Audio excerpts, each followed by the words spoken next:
दोस्तों नमस्कार। मैं हूं संजीव, आपका दोस्त एजुकेशन हट चैनल पर। जैसे कि आप सभी जानते हैं कि हम लोग बाल विकास के अंतर्गत समाजीकरण लेसन देख रहे थे, जिसमें कल हम लोगों ने देखा था समाजीकरण को प्रभावित करने वाले कारक अनुकरण, सुझाव, पहचान और भाषा। ये हम लोग देख चुके थे। आज हम लोग जानेंगे समाजीकरण का अर्थ।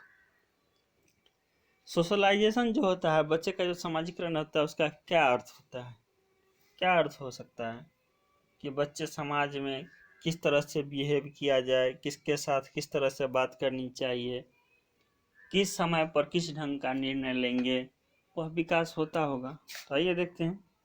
समाजीकरण का अर्थ उस प्रक्रिया से है जिसके द्वारा व्यक्ति अन्य व्यक्तियों से अंतःक्रिया करता हुआ सामाजिक आदतों, विश्वासों, रीति रिवाजों, परंपराओं एवं अभिवृत्तियों को सीखता है।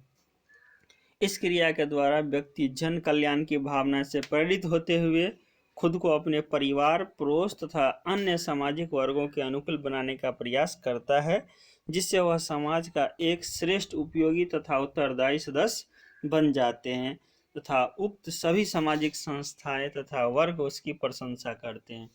मतलब अब बच्चा जो है मैच्योरिटी आ गया, उसमें परिपक्वता आ चुकी है, वह किसके साथ कब कैसा क्या व्यवहार करना चाहिए वह सीख जाता है। इसका मतलब है कि बच्चे का समाजीकरण हो गया है या हो रहा है, या सोशलाइजेशन उसका हो रहा है। तो सोशलाइजेशन समाजीकरण की प्रक्रिया, बालक के समाजीकरण की प्रक्रिया जन्म के कुछ दिन बाद से ही प्रारंभ हो जाती है। बालक के समाजीकरण की प्रक्रिया परिवार से प्रारंभ होती है। परिवार के सदस्य के रूप में बालक परिवार के अन्य सदस्यों से अंतःक्रिया संबंध स्थापित करता है और उनके व्यवहार का अनुकरण करता है। इस प्रकार अनुकरण करते हुए आने जाने अनजाने में बालक परिवार के अन्य सदस्यों की भूमिका भी अदा करने लगता है। अनुकरण के आधार पर ही वह माता पिता, भाई बहन आदि की भूमिकाओं को सीखता है। उसके ये व्यवहार धीरे धीरे स्थिर हो जाती हैं और धीरे धीरे बालक अपने पिता और माता के मध्य के अंतर को समझने लगता है कि वह स्वयं क्या है। इस प्रकार स्वयं का विकास होता है, जो समाजीकरण का एक आवश्यक तत्व है। मतलब हम सभी जानते हैं कि बच्चे का प्राथमिक पाठशाला उसका परिवार होता है, और साथ में हम उसके दोस्त को, जिस सर्किल में वह रहता है, उसको मान सकते हैं। तो कहने का मतलब है कि बच्चा का समाजीकरण, सोशलाइजेशन जन्म से ही प्रारंभ हो जाता है। वह जन्म से ही कुछ न कुछ अनुकरण करना शुरू कर देता है, सीखना शुरू कर देता है, इमोशन के द्वारा, भावना के द्वारा अपनी बातों को व्यक्त करना शुरू कर देता है, और धीरे धीरे उसमें समाजीकरण की प्रक्रिया में तेजी आती है और एक समय आकर के वह अच्छा खासा परिपक्वता हासिल कर लेता है। लेकिन मनुष्य या बच्चा जो है वह उसका समाजीकरण जीवन भर होता रहता है। बालक के समाजीकरण करने वाले कारक। बालक जन्म के समय कोरा पशु होता है, मतलब उसके अंदर कहा जाए तो वह पूरी तरह से साफ सुथरी होती है। उसके अंदर कहा जाना चाहिए कि वह ऐसा होता है कि उसको हम जिस तरह से मोड़ेंगे, जिस दिशा में उसको जिस डायरेक्शन में ले जाना चाहेंगे उसी डायरेक्शन में वह जा सकते हैं, क्योंकि उसमें वह खाली होती है। जैसे जैसे वह समाज के अन्य व्यक्तियों तथा सामाजिक संस्थाओं के संपर्क में आकर विभिन्न प्रकार की सामाजिक क्रियाओं में भाग लेता है, वैसे वैसे वह अपनी पार्श्विक प्रवृत्तियों को नियंत्रित करते हुए सामाजिक आदर्श तथा मूल्यों को सीखता है। बालक के समाजीकरण की प्रक्रिया निरंतर चलती रहती है, मतलब वह रुकता नहीं है। वह लाइफ टाइम, जीवन पर्यंत तक कुछ न कुछ सीखता है। चाहे हम हो चाहे आप हो, कोई भी कुछ न कुछ हमेशा अपने दैनिक जीवन में सीखते ही रहते हैं। इसका मतलब उसका समाजीकरण हो रहा है। बालक के समाजीकरण के सहायक मुख्य कारक अथवा तत्व निम्नांकित है। परिवार, आयु समूह। परिवार हम लोग जानते हैं बच्चे का प्राथमिक पाठशाला है। उसके बाद आयु समूह, जिस आयु के वह बच्चे हैं उसी आयु के उसके फ्रेंड होते हैं, दोस्त होते हैं। उसके बाद पड़ोस, नेबर, पड़ोसी जो अगल बगल में होते हैं। नातेदारी समूह, रिलेशनशिप, स्कूल, खेलकूद, प्लेग्राउंड, जाति, समाज, भाषा समूह, राजनैतिक संस्थाएं और धार्मिक संस्थाएं। तो ये सभी समाजीकरण के मुख्य कारक हैं। इन कारणों से बच्चों में जिसको जिस ढंग का वातावरण मिलता है, पास पड़ोस मिलता है, स्कूल मिलती है, जाति समाज मिलता है, उस ढंग से उस बच्चे में समाजीकरण का विकास होता है, मतलब समाजीकरण का प्रभाव पड़ता है। अब है बालक के समाजीकरण में बाधक तत्व, उसको क्या क्या समाजीकरण में बाधा उत्पन्न कर सकती है। जाहिर सी बात है, जैसा उसका माहौल होगा, जिस ढंग से उसका परिवेश गंदा होगा, उस ढंग से उसको बाधाएं उत्पन्न हो सकती है, नकारात्मक भावना। ये देखते हैं क्या दिया है। विचारकों के अनुसार बालकों के समाजीकरण में बाधा पहुंचाने वाले तत्व इस प्रकार हैं। सांस्कृतिक परिस्थितियां, बाल्यकालीन परिस्थितियां, तत्कालीन परिस्थितियां। सांस्कृतिक परिस्थितियां जैसे जाति, धर्म, वर्ग आदि से संबंध, पूर्व धारणाएं आदि। बाल्यकालीन परिस्थितियां जैसे माता पिता का प्यार न मिलना, माता पिता में सदैव कलह, विधवा माँ, पक्षपात, एकाकीपन तथा अनुचित दंड। ये सब पेरेंट्स को ध्यान रखने की जरूरत है, क्यों नहीं तो वह बच्चे पर प्रतिकूल प्रभाव पड़ता है, वह तब होगा जब उसके माता पिता शिक्षित होंगे। अब है तत्कालिक परिस्थितियां जैसे निराशा, अपमान, अभ्यास, अनियमितता, कठोरता, परिहास और भाई बहन, मित्र, पड़ोसी आदि ईर्ष्या। इसके अलावा भी कुछ अन्य परिस्थितियां जैसे शारीरिक हीनता, निर्धनता, असफलता, शिक्षा की कमी, आत्मविश्वास का अभाव तथा आत्मनिर्भरता की कमी आदि। समाजीकरण की प्रक्रिया में शिक्षक की भूमिका। अब तो सबसे मेन रोल शिक्षक का ही कहा जा सकता है, क्योंकि अब शिक्षक ही अहम हो गया है और चाइल्ड सेंट्रिक एजुकेशन हो रहा है। तो आइए देखते हैं। बालक के समाजीकरण की प्रक्रिया में परिवार के बाद स्कूल और स्कूल के विशेष रूप से शिक्षक आते हैं। आ ही गया, फिर से वह शिक्षक पर ही पड़ा। कहीं से घूम के आइए तो शिक्षक को ही सारा रिस्पॉन्सिबिलिटी उठाना पड़ रही है। इसका मतलब है शिक्षक को अपने आप से सशक्त होना ही पड़ेगा। प्रत्येक समाज के कुछ विश्वास, दृष्टिकोण, मान्यताएं, कुशलताएं और परंपराएं होती है, जिनको संस्कृति के नाम से पुकारा जाता है। यह संस्कृति एक पीढ़ी से दूसरी पीढ़ी को हस्तांतरित की जाती है और समाज के लोगों के आचरण को प्रभावित करती है। शिक्षक का सर्वश्रेष्ठ कार्य है बालक को यह संस्कृति प्रदान करना।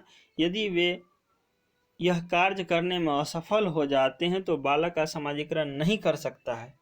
शिक्षक माता पिता के साथ बालक के चरित्र और व्यक्तित्व का विकास करने में अति महत्वपूर्ण कार्य करते हैं, लेकिन शिक्षक भी तभी कर पाएंगे जब उसके पेरेंट्स, माता पिता एजुकेटेड होंगे, शिक्षक होंगे, जब उनके बातों को, जब उनकी एडवाइस को, जब उनकी सलाह को माता पिता समझेंगे और उसको कुछ हद तक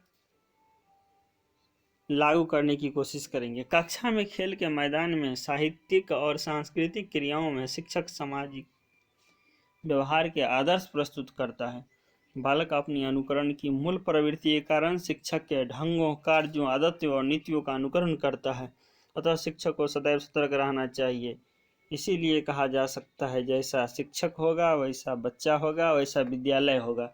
तो सबसे पहले शिक्षक को ही अपने आप में सुधार लाने की ज़रूरत है, अपने आप में मैच्योरिटी होने की ज़रूरत है, अपने आप में परिपक्वता लाने की ज़रूरत है।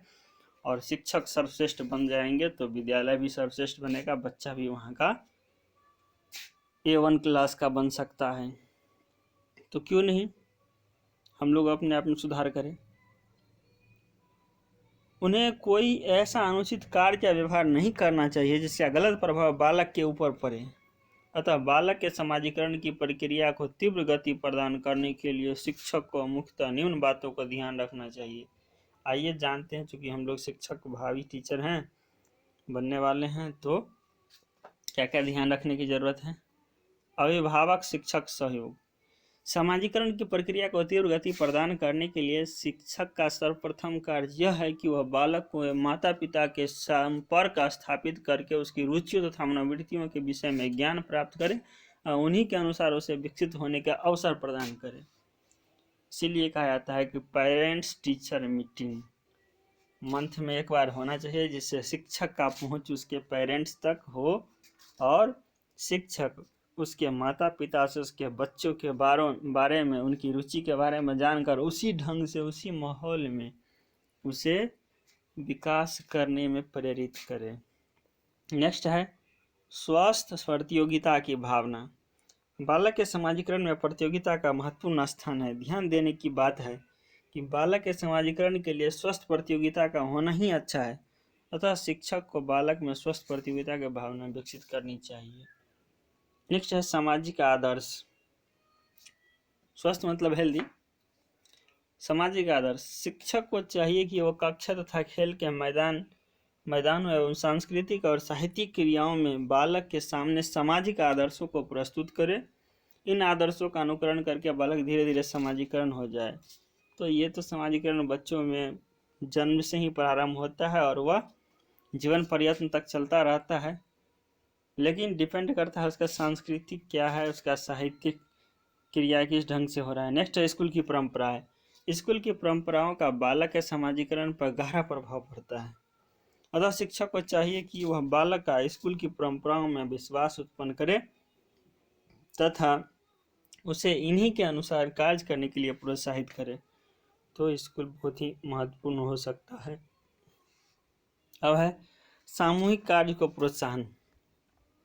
शिक्षक को चाहिए कि वह स्कूल में विभिन्न सामाजिक योजनाओं के द्वारा बालकों के सामूहिक क्रियाओं में सक्रिय रूप से भाग लेने के लिए अवसर प्रदान करे।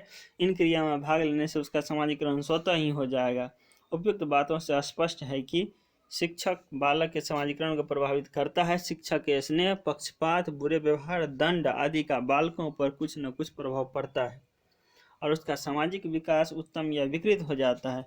यदि शिक्षक मित्रता और सहयोग में विश्वास करता है तो बच्चे में भी इन गुणों का विकास होता है। यदि शिक्षक छोटी छोटी बातों पर बच्चे को दंड देता है तो उनके समाजीकरण में संकीर्णता आ जाती है। यदि शिक्षक अपने छात्रों के प्रति सहानुभूति रखता है तो छात्रों का समाजीकरण सामान्य रूप से होता है। तो हमने देखा कि शिक्षक का समाजीकरण है, बच्चों के समाजीकरण में बहुत बड़ा रोल है। वह बच्चों को अवसर प्रदान करके, मौका दे करके, उसे सही ढंग से बिहेव करके, छोटे छोटे बातों पर उसे मोटिवेशन दे करके उसे अच्छा समाजीकरण, उसमें एक अच्छा समाजीकरण विकसित कर सकता है। समाजीकरण की एजेंसियाँ हमारे जीवन भर में समाजीकरण होता रहता है।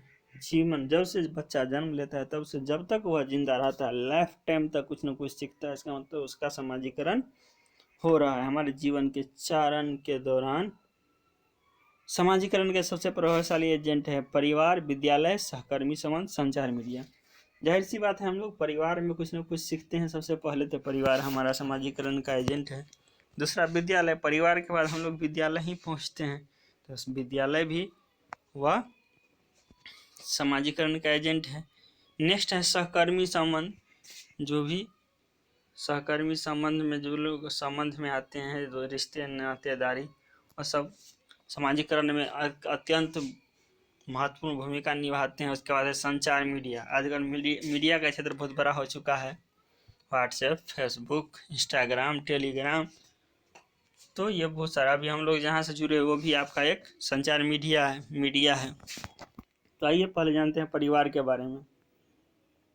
बच्चे की पहली दुनिया उसके परिवार से शुरू होती है। यह समाजीकरण का प्राथमिक एजेंट है। यहाँ बच्चा स्वयं खाने सोने जैसे आदत प्रशिक्षण की प्रारंभिक भावना विकसित करता है। माता पिता बच्चों को समाज में उपयुक्त माने जाने वाली अपनी लैंगिक भूमिकाओं में मार्गदर्शन करने में महत्वपूर्ण भूमिका निभाते हैं। परिवार भी बच्चा को उन मूल्यों को सिखाने जो वे जीवन भर धारण करते हैं। तो ये था परिवार। जानते हैं हम लोग अच्छे तरह से परिचित हैं कि सबसे पहला और सबसे प्राथमिक, सबसे महत्वपूर्ण इम्पोर्टेंट परिवार है बच्चे के समाजीकरण में। नेक्स्ट है विद्यालय। उसके बाद विद्यालय का ही नंबर आता है। परिवार के बाद शिक्षण संस्थान समाजीकरण का कार्यभार संभालते हैं। यह इस संस्थान पर है कि विभिन्न परिवार के बच्चे एक सामान्य ज्ञान प्राप्त करने के लिए इकट्ठा होते हैं। बच्चे शिक्षकों के साथ और सहपाठियों के बीच स्कूल में संबंधों का एक सेट विकसित करते हैं। स्कूल बच्चे को एक स्थिर वयस्क जीवन के लिए तैयार सामाजिक व्यवस्था के अनुकूल होने में मदद करता है। यह कहा गया है कि घर पर सीखना व्यक्तिगत भावनात्मक स्तर है, जबकि स्कूल में सीखना मूल रूप से बौद्धिक है। तो विभिन्न परिवेश के अलग अलग जगह के बच्चे उसके सहपाठी मित्र आते हैं, तो वहाँ ऐसा कहा जा सकता है कि परिवार से कुछ एक अलग प्रकार का माहौल मिलता है। उसके बाद तीसरा है सहकर्मी संबंध। सहकर्मी समूह के सदस्य आमतौर पर एक ही उम्र के बच्चे होते हैं और समान स्थिति रखते हैं। जैसे जैसे बच्चे बड़े होते हैं, परिवार उनके सामाजिक विकास में कम महत्वपूर्ण हो जाता है। बच्चे अपने सहकर्मी समूह, अच्छा सहकर्मी का मतलब बाकी उसके फ्रेंड सर्किल में जो उसके मित्र है, वह उसके साथ जिस तरह का उसका परिवेश में संबंध होगा, उस ढंग से उसका सामाजिकरण होगा और अपनी कंपनी में ज़्यादा समय बिताते हैं। हालांकि सहकर्मी समूह आमतौर पर परिवार के विपरीत केवल अल्पकालिक हितों का प्रभावित करते हैं और वह दीर्घकालिक प्रभाव होता है। नेक्स्ट है मास मीडिया, जिसका अभी भी हम लोग यूज कर रहे हैं, जिस प्लेटफॉर्म पर अभी हम लोग अभी एक मास मीडिया है। मीडिया प्रभाव प्रौद्योगिकी की प्रगति के साथ तेजी से बढ़ा है। पिछली शताब्दी के बाद से रेडियो, गतिचित्र, रिकॉर्ड किए गए संगीत और टेलीविज़न जैसे तकनीकी नवाचार सामाजिकरण के महत्वपूर्ण एजेंट बन गए हैं। मास मीडिया ने दुनिया भर की संस्कृतियों और मानदंडों को पेश किया है, जिससे बच्चे की जागरूकता में काफ़ी मदद मिली है। सामाजिकरण परिवार, सहकर्मी समूह और स्कूल के अन्य एजेंट आमतौर पर एक समाज और एक संस्कृति का हिस्सा होते हैं, लेकिन बड़े पैमाने पर मीडिया सामाजिक दुनिया में किसी से के संपर्क में आ जाता है। अब है एरिक्सन के सिद्धांत के अनुसार पूरी जीवन का विकास 8 चरणों से होकर गुजरता है। प्रत्येक चरण में एक विशिष्ट विकासात्मक मानक होता है, जिसे पूरे करने में आने वाली समस्याओं का समाधान करना आवश्यक होता है। एरिक्सन के अनुसार समस्या कोई संकट नहीं होती, बल्कि संवेदनशीलता और सामर्थ्य को बढ़ाने वाला महत्वपूर्ण बिंदु होती है। समस्या का व्यक्ति जितनी सफलता के साथ समाधान करता है, उसका उतना ही अधिक विकास होता है। तो इसका मतलब ये है कि हमारे जीवन में समस्या आना चाहिए और उसको हम डट कर सामना करें। इसका मतलब ये अभी आप सीटेट की तैयारी कर रहे हैं, ये भी आपके लिए एक प्रॉब्लम है और आप इसका डट कर सामना करें, और इससे एरिक्सन के अनुसार आपका भी विकास काफ़ी तेजी गति से हो सकता है। आइए देखते हैं फर्स्ट पॉइंट 8 पॉइंट में से विश्वास बनाम अविश्वास। यह एरिक्सन का, दोस्तों मैं इससे पहले बता दूं कि यदि मेरा प्रयास आप लोग को अच्छा लग रहा हो तो चैनल को कर दीजिएगा सब्सक्राइब और वीडियो को लाइक एंड शेयर करना नहीं भूलेंगे। और चूँकि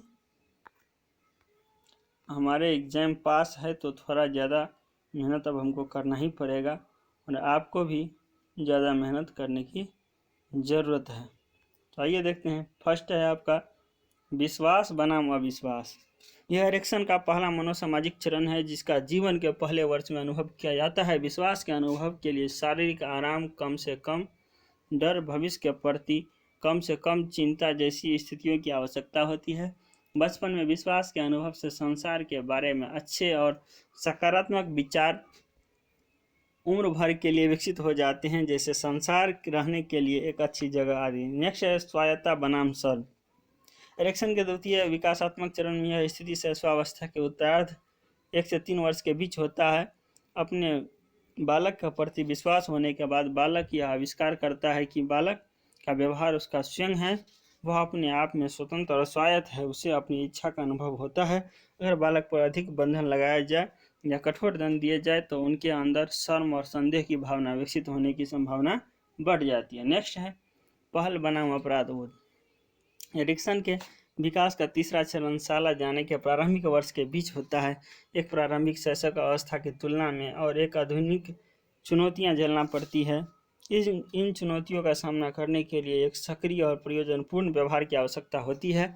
इस उम्र में बच्चे उनको उनके शारीरिक, उनके व्यवहार, उनके खिलौने और पालतू पशुओं के बारे में ध्यान देने को कहा जाता है। अगर बालक गैर जिम्मेदार है और उसे बार बार व्यग्र किया जाए तो उनके अंदर असहज अपराध बोध की भावना उत्पन्न हो सकती है।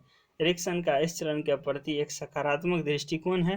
उनका यह मानना है कि अधिकांश अपराध बोध की भावनाओं के प्रति तुरंत पूर्ति उपलब्धि की भावना द्वारा की जा सकती है। नेक्स्ट है परिश्रम बनाम हीन भावना।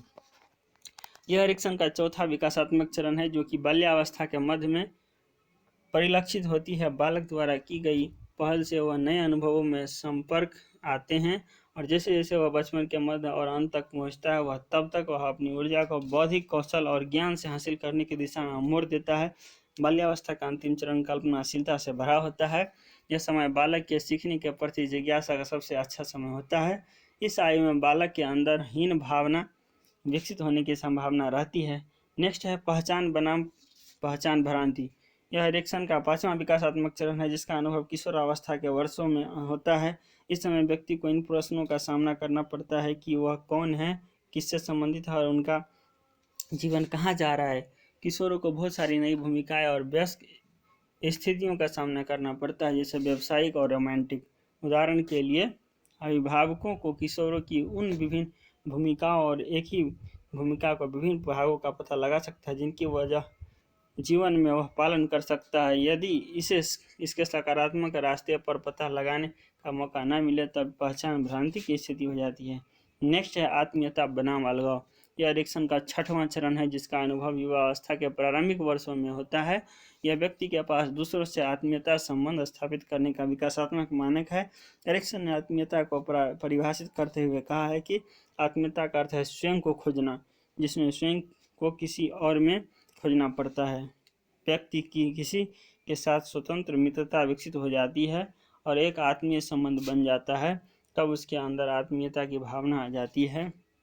यदि ऐसा नहीं होता तो अलगाववाद की भावना उत्पन्न हो जाती। नेक्स्ट है उत्पादकता बनाम स्थिरता।